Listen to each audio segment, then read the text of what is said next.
On this 8th day of our consecration to Mary's Mantle, we reflect on the star of forgiveness. Blessed Mother, please help me to forgive those who have hurt me. Your heart, his heart.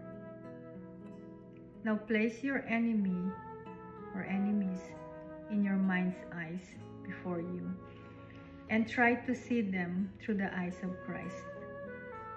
Feel toward them what Jesus feels. Reach out to embrace them as Jesus would. Encircle them with the arms